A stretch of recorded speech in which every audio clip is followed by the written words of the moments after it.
그 카톡방에서 나온 날 밤, 안녕하세요. 오늘도 이 자리에 앉아 여러분의 이야기를 기다리고 있었습니다.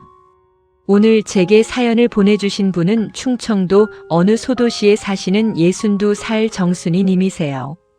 처음 이 사연을 받았을 때 저는 한참을 멈춰 있었습니다. 아, 이분이 얼마나 오래 참으셨을까. 그리고 동시에 이런 생각도 들었어요. 이 이야기를 꼭 많은 분들과 함께 나눠야겠다. 오늘 이 사연은 어쩌면 지금 이 화면을 보고 계신 여러분 중 누군가의 이야기일 수도 있습니다. 아니면 바로 어젯밤 혼자 조용히 삭혔던 그 감정일 수도 있고요. 자, 그럼 정순이님의 사연을 제가 천천히 정성껏 읽어드리겠습니다. 아나운서님 안녕하세요. 저는 충청남도 작은 도시에 살고 있는 62살 정순이라고 합니다. 이 사연을 쓰기까지 몇 달이 걸렸어요. 쓰다 지우고 쓰다 또 지우고 이게 사연이 될 만한 이야기인가 하고 스스로를 자꾸 검열했거든요. 그런데 오늘 그냥 보내기로 했습니다. 누군가는 알아줬으면 해서요. 저는 중학교 동창 모임을 5년 동안 다녔어요. 5년이면 긴 시간이죠. 처음엔 정말 좋았어요. 30년 만에 만난 친구들이 반갑고 그 시절 이야기 꽃 피우며 웃고 울고 그게 그렇게 소중할 수가 없었거든요. 그때까지만 해도 저는 이 모임이 제 인생의 작은 기쁨이 될 줄만 알았어요.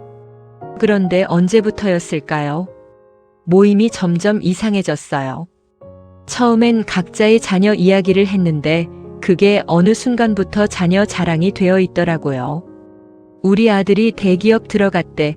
우리 딸이 의사 됐어. 처음엔 오, 잘 됐다 하고 같이 기뻐했는데 그게 2번, 3번 반복되면서 저도 모르게 비교를 하게 되는 거예요.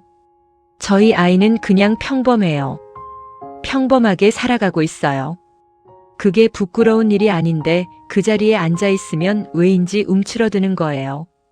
자꾸 왜 나는 이라는 말이 머릿속에 맴돌아요. 돈 이야기도 마찬가지예요.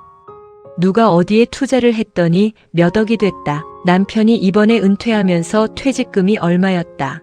강남에 아파트가 있다 없다. 저는 그런 이야기에 낄 수가 없어서 그냥 밥이나 열심히 먹었어요. 그러면서 속으로 생각했죠. 나는 왜 아무것도 없지? 그런데 있잖아요, 아나운서님. 제일 힘든 건 그게 아니었어요. 제일 힘들었던 건 모임을 다녀온 날 밤 잠이 안 온다는 거였어요. 가슴이 묵직하고 뭔가 허전하고 괜히 남편한테 짜증을 내고 그러면서도 내가 왜 이러지? 하고 자책도 했죠. 어른이 된 것도 억울한데 친구 모임에 가서 상처를 받고 오다니. 그래서 저 지난해 봄에 탈퇴했어요. 카톡방에서 조용히 나왔어요. 아무 말 없이요. 처음엔 연락이 왔어요. 왜 안 나왔어?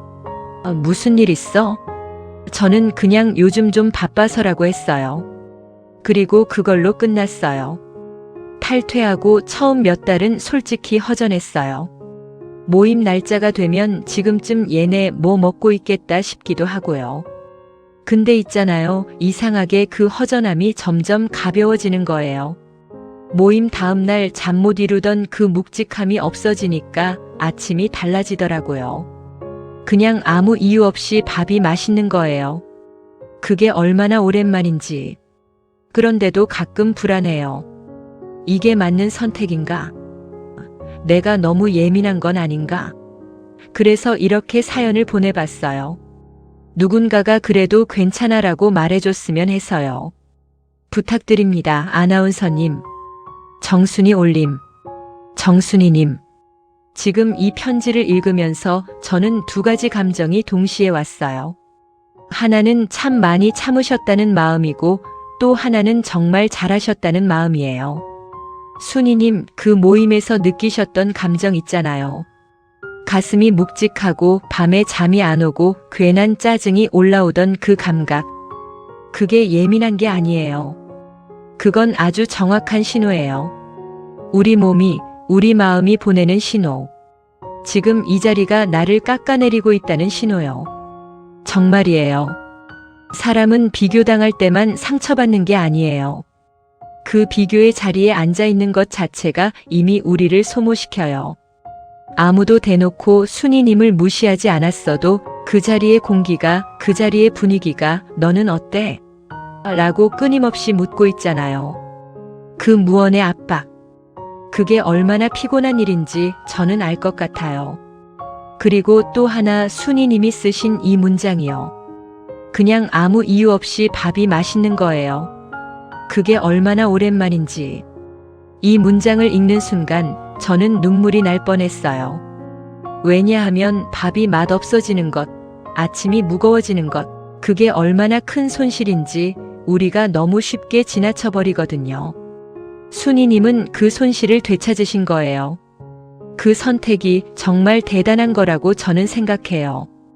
그런데 순이님, 저는 오늘 그냥 잘하셨어요. 고생하셨어요. 에서 멈추지 않으려고 해요. 왜냐하면 순이님이 보내주신 이 사연에는 아직 해결 안 된 질문이 하나 남아있거든요. 내가 너무 예민한 건 아닌가? 이 질문이요. 이 질문이 지금도 가끔 순이님을 흔들고 있잖아요. 그래서 제가 오늘 이 질문에 대해 제 생각을 솔직하게 말씀드리고 싶어요. 순이님, 예민한 게 아니에요. 오히려 순이님은 너무 오래, 너무 묻어냈던 거예요. 생각해보세요. 5년이에요. 5년. 5년 동안 그 자리가 불편해도 갔어요. 잠을 못 이뤄도 다음 모임에 또 갔어요. 그게 예민한 사람이 하는 행동인가요? 아니에요. 그건 나쁜 사람이 되기 싫어서, 관계를 끊는 게 무서워서 자신을 계속 소모한 거예요. 우리 세대는 유독 이런 말을 많이 들었죠. 관계는 지켜야 해. 모임은 웬만하면 나가야 해. 친구를 끊으면 나중에 외로워. 그 말들이 틀린 건 아니에요. 하지만 그 말들이 언제나 맞는 것도 아니에요. 모든 관계가 지킬 가치가 있는 건 아니거든요. 특히 나를 소모시키는 관계는요. 순이님, 제가 오늘 드리고 싶은 말은 이거예요. 모임을 나온 것이 관계를 끄는 게 아니에요. 나를 지킨 것이에요. 이 두 가지는 완전히 달라요. 관계를 끊는 건 상대방을 위해 한 선택이지만 나를 지키는 건 나를 위해 한 선택이에요. 그 선택은 비겁한 게 아니에요. 용기 있는 거예요. 당신이 처음으로 자신의 편이 된 거예요. 자, 그러면 이제 조금 더 실질적인 이야기를 해볼게요. 모임을 나온 이후에 혹시 이런 감정 드셨나요? 근데 이제 뭘 하지? 그 허전함이요. 그 허전함은 사실 아주 좋은 신호예요. 왜냐하면 그건 비워진 공간이 생겼다는 뜻이니까요. 그 자리에 이제 진짜 나를 위한 것들을 채울 수 있어요. 첫 번째로 드리고 싶은 말은 이거예요. 비교가 없는 관계를 의도적으로 만들어 보세요. 꼭 동창이 아니어도 돼요. 동네 산책 모임, 도서관 독서 모임, 요가 클래스, 봉사단체. 처음 만나는 사람들이라 오히려 서열 없이 만날 수 있어요. 누가 누구 아들, 딸인지 모르고 남편이 뭐 하는지도 모르니까요. 그냥 지금 이 순간의 나로서 만날 수 있는 사람들이요. 그런 관계가 얼마나 숨통이 트이는지 해보시면 아실 거예요. 두 번째로 모임을 나온 것에 대해 더 이상 해명하지 않아도 돼요. 바빠서요라고 하신 거 완벽한 대답이에요. 더 설명하지 않아도 돼요. 우리는 우리의 선택을 변호할 의무가 없어요. 특히 나를 소모시키는 자리를 거절하는 것에 대해서는요. 그냥 짧고 단호하게. 그게 예의 없는 게 아니에요. 그게 건강한 경계예요. 세 번째, 그리고 이게 가장 중요한데요. 아무것도 없다는 말, 이제 그만하세요. 순이님, 아까 사연에서 이런 말씀 하셨잖아요. 나는 왜 아무것도 없지? 그런데 있잖아요. 그 말은 사실이 아니에요. 순이님에게는 5년이라는 시간 동안 자신을 소모하면서도 관계를 지키려 했던 따뜻한 마음이 있었고, 마침내 이건 아니다라고 판단하고 스스로 나올 수 있는 용기가 있었고, 그리고 탈퇴 이후에 밥이 맛있어졌다는 걸 알아챌 수 있는 섬세한 감각이 있어요. 그게 자산이에요. 아들, 딸의 스펙이나 통장 잔액이 아니라 그 사람이 가진 눈, 그 사람이 가진 마음, 그게 진짜 자산이거든요. 자녀가 평범한 게 부끄럽지 않아요. 내가 평범하게 사는 게 부끄럽지 않아요. 오히려 남과 비교하지 않고 자기 속도로 살아가는 것, 그게 지금 이 시대의 가장 어려운 일이에요.